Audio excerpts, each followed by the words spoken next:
저희 부모님의 재산을 가장 많이 상속을 받게 했죠. 그래봤자 집 한 채랑 당시에는 땅을 좀 더 받은 것이었지만 그걸로 인해서 5남매 넷째였던 전 위로 누나 형들과 등졌고 바로 밑에 여동생을 제외하고는 그야말로 철천지 원수가 되어버렸지요. 아내가 세상을 떠났는데도 갈등의 골이 깊어서 그런지 쉽게 다시 볼 수가 없었습니다. 그래서 피부치들이라고는 제 아이들이 전부였어요.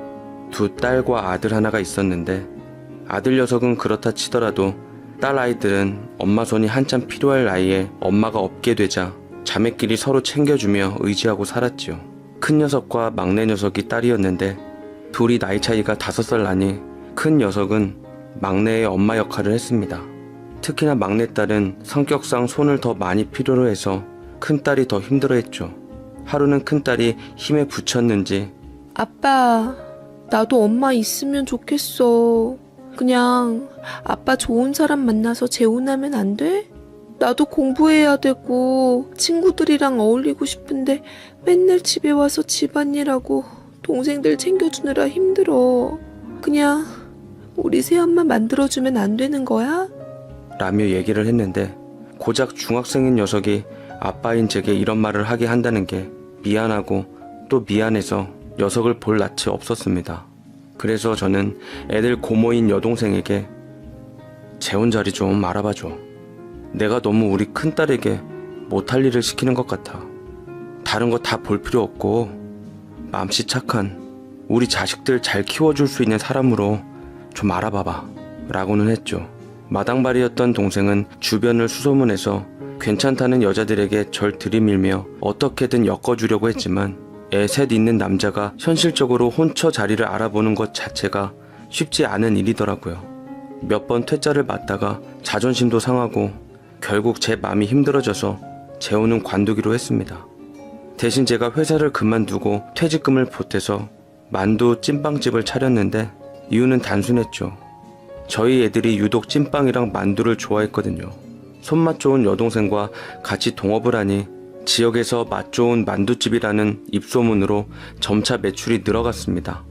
게다가 운 좋게도 이미 눈 감은 아내가 형제들로부터 빼온 땅이 재개발 확정되었다는 소식이 들리자 전 토지 보상까지 받게 되면서 소위 대박을 치게 되었어요. 그걸로 전 아예 만두집 건물이랑 그 옆 건물까지 같이 사게 되었고 다른 사업까지 확장을 하게 되었습니다.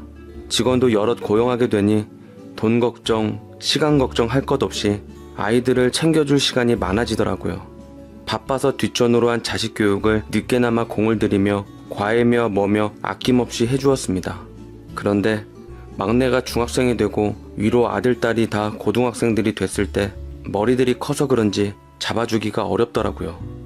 부모보다는 친구들과 어울리는 것을 좋아했고 학원을 등록해 주어도 빼먹기 일쑤거나 학원 교재비를 가로채는 일도 빈번하게 일어났습니다.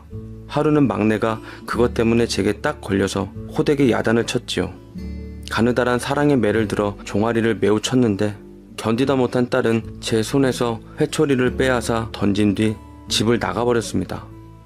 저더러 밉다더라고요.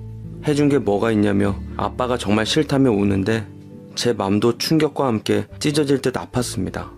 첫째, 둘째는 적어도 말을 하면 듣는 신용은 했는데 막내딸은 도무지 어디로 튈지 모르는 얌체공 같아서 제가 잡기가 어려웠어요. 큰딸이 당시 고3이라서 신경 쓰게 하고 싶지 않았고 아들 녀석도 워낙 말이 없어서 집안일에 대해 의논하기에는 힘든 상황이었습니다. 그때 막내딸이 다니고 있었던 학원 원장 선생님께 연락이 왔습니다. 유림이가 같은 반에 친구랑 싸움이 있었던 이유로 학원에 나오질 않아서요. 한 달 학원비를 낸 후 3일만 출석했으니 차익은 돌려드리는 게 맞는 것 같아서. 아, 그럼 그냥 가지고 계시다가 다음 달 학원비로 써주시면 되실 것 같은데 학원비를 내고도 가지 않은 건 온전히 제 딸 책임이었기에 환불하는 건 좀 그런 상황이어서 다음 달까지 미뤄달라 했지만 양심적이게도 선생님께서는 일단 돌려드릴 테니 나중에 아이와 잘 얘기해서 등록한 후 그때 받겠다고 했습니다. 바로 근처니 학원비를 주시러 제가 일하고 있는 가게로 들르신다고 하셨죠. 그리고 제 가게에서 학원 원장님을 처음 뵙게 되었는데 저는 학원 원장님께 그대로 마음을 뺏기고 말았습니다. 아내와 많이 닮아있는 듯한 이미지에 햇살을 받으며 환하게 웃고 있는 그녀가 참 예뻐 보였죠. 선생님은 제게 돈을 내밀며 걱정스럽게 말했어요. 아버님, 유림이 너무 혼내시지만 마시고 많이 보듬어 주시고 격려해 주세요. 아이가 그 나이 때 관심 받고 싶어 하고 예민해지는 건 당연한 거예요. 웬만하면 매는 드시지 마시고 말로 잘 타일러 주세요.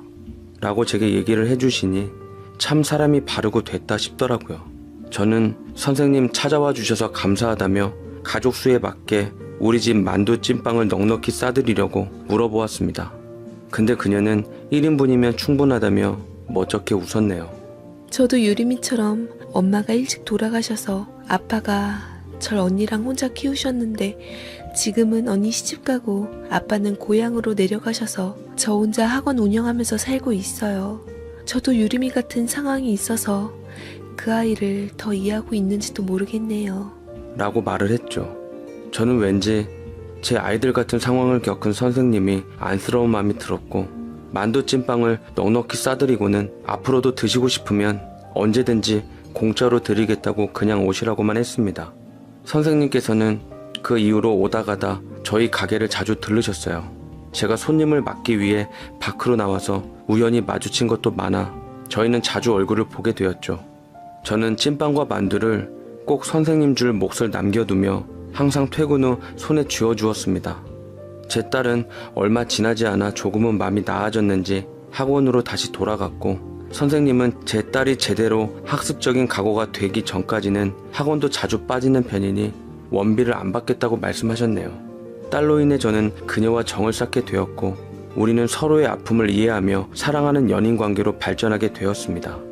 첫째 딸은 뒤늦게 정신을 차려 공부해 간호학과를 갔는데 이것도 그녀가 다 신경 써주고 옆에서 공부시켜준 덕에 가능했던 일이었지요. 아들도 큰딸과 마찬가지로 성적에 비해 높은 대학을 가게 되어서 이게 다 그녀 덕분이라며 감사하다고 했습니다. 그녀는 아이들 교육 문제뿐 아니라 저희 집에 와서 집안일도 도와주고 아이들 식사도 챙겨주고 같이 살림만 안 합쳤지 엄마 이상의 노릇을 충분히 하고 있었어요.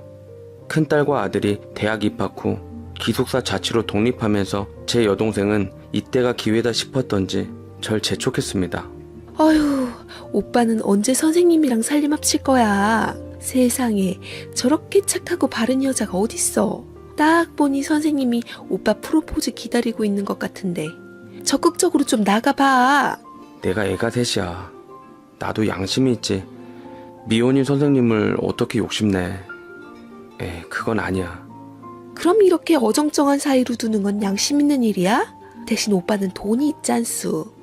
오빠 정도 돈 있으면 선자리에 나가서 30대 새파란 젊은 여자들도 만날 수 있어.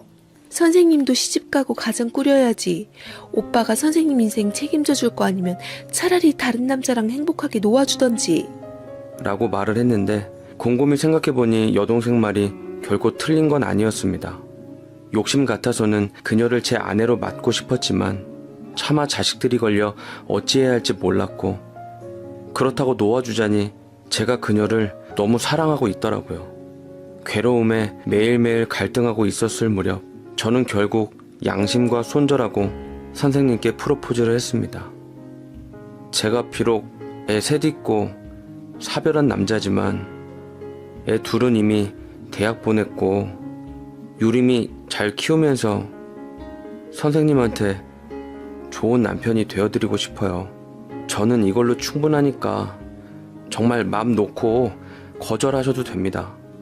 라고 진심을 전하니 선생님께서는 여동생 말처럼 제 말을 기다렸다는 듯 눈물을 글썽이며 제가 얼마나 당신의 프로포즈를 기다렸는데요.